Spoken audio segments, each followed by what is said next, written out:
Hello and welcome back to my channel. So this video exists because of a story that made me question everything about studying abroad.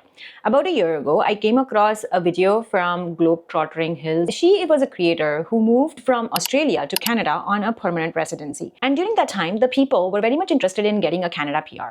So she moved here and she didn't feel belonged, like she mentioned in one of her videos that nothing felt comparable. Like she missed Australia so much. She didn't like the weather here. She didn't like the community here, the lifestyle even, she didn't like it here.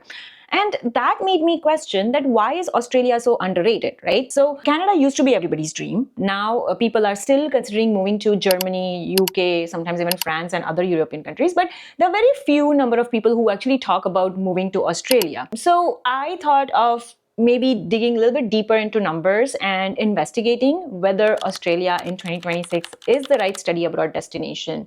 And everything that there is to know about studying in Australia, I thought of bringing it in front of you so that we can decide whether Australia is the right choice or is it rightly being overlooked. So without further ado, let's get into it. So first, before we talk about studying in Australia, we need to understand that there are two intake seasons for students to apply to.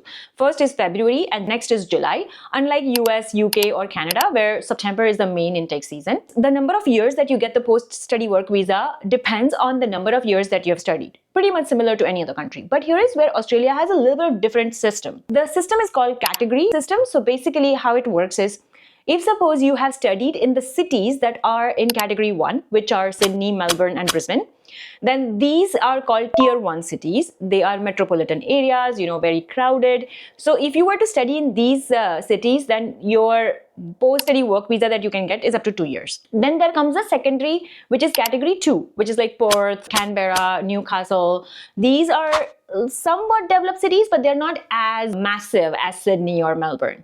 So if you study in these cities, then you get 3 years of post-study work visa. Now there comes a category 3, which is regional areas.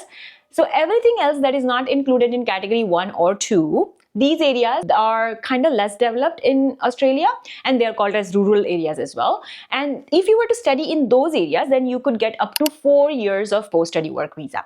Now here's a catch. And the extra time that you get is on the basis of the fact that you study in that region as well as apply for postgraduate work permit and work in those regions as well. So Australia has designed this system very smartly to encourage students to kind of spread across the country instead of everyone cramming in Sydney and Melbourne. The next up is the skilled occupation list. Now this is super important, so pay attention. Each state or territory, including these categories, right, the city categories, they all have something called as skilled occupation or specific occupations that they are looking for.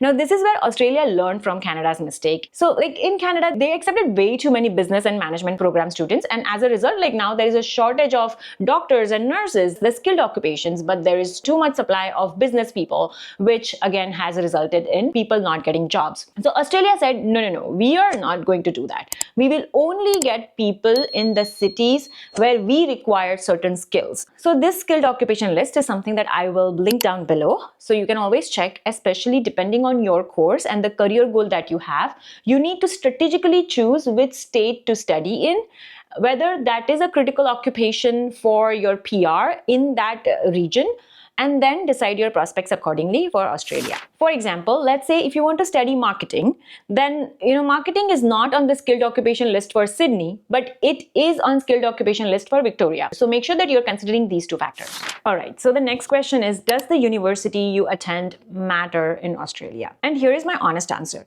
University does not matter unless you go to a very good university. So Australia has got something called as Group of 8, or also known as GO8. These are top 8 universities in the country. And if you get into one of these amazing universities, it's great. That's the best for your career outcome. You will easily end up getting jobs. And these 8 universities are listed over here. So if you were to go to these universities, it definitely matters. But besides these, it doesn't matter which university you go to. And why does it matter that whether you go to these universities or not? Because they have great recognition amongst employers. They have amazing connections. Your job outcomes will be significantly better if you were to go to these universities.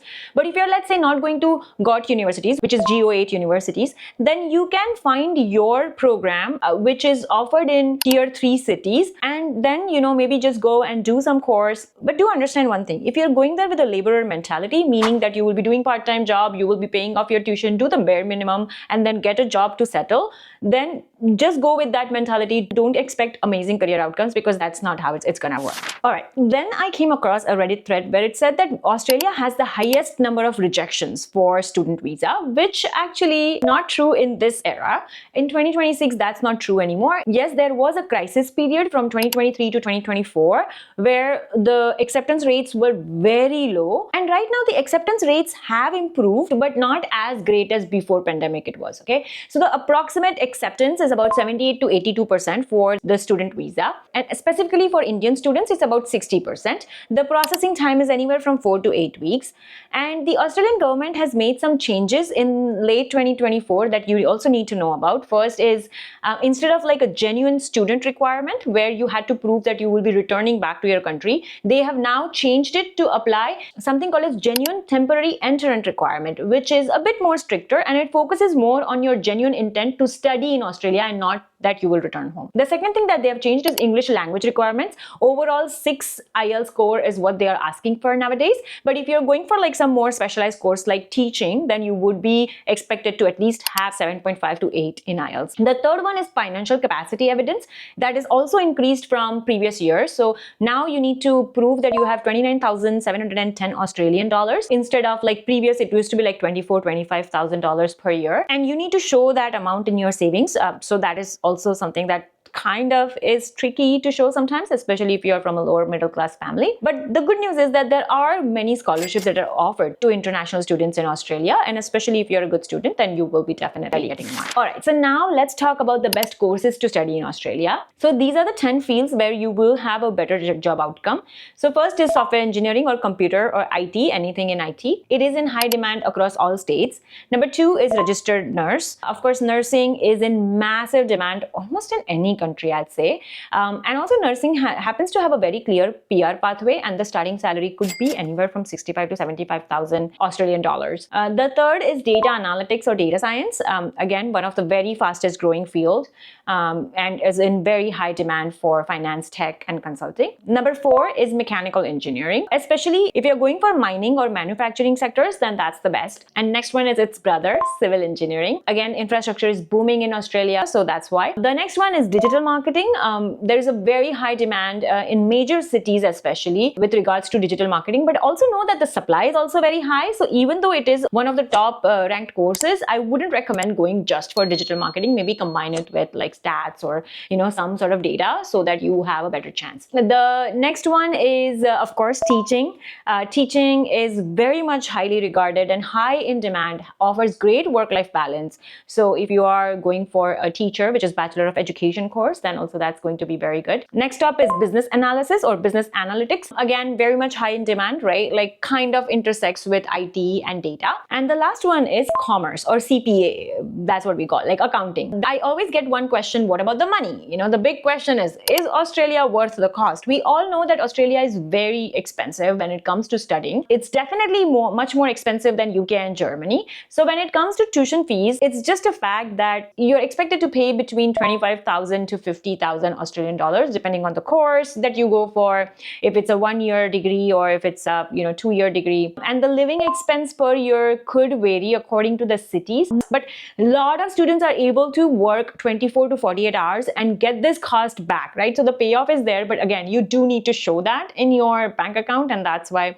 this matters. All right, so let's bring this all together. Should you study in Australia? So here's my final recommendation. You should definitely consider Australia if you are studying a high demand course like nursing, engineering, IT, data science, business analysis. Next, you should consider Australia if you want a clear pathway for permanent residency. And third and most important is if you can afford the cost of education. Lastly, you should definitely study in regional areas because it will have a better outcome for your post-study work visa. And especially if you prefer good weather over any other countries, like you look at Canada, always cold. Even Germany, I would say, for that matter, is always cold. Like you go anywhere, there is no comparable weather to Australia. So definitely Australia brings a lot of that. And here is when you should probably not choose Australia. If your budget is very tight, UK and Germany are much better options, so go there, or even for that matter, France or any other European country. Second, if you're choosing a course that is not listed in their skills occupation list, do not go to Australia. Third is if you're not willing to work on getting strong visa documents, or if you don't have enough funds, don't go to Australia. Fourth, if you want a shorter program, like 1 year program versus 2 years program. So that's all for today. If this video was helpful, hit the subscribe button, because I post content like this every week to help you make the smart decisions about studying abroad. And if you are also considering other countries, check out my other videos. I have made several videos on Canada, on Ireland, on Czech Republic. And that's it from me. Good luck with your application, and I'll see you in the next one. Bye.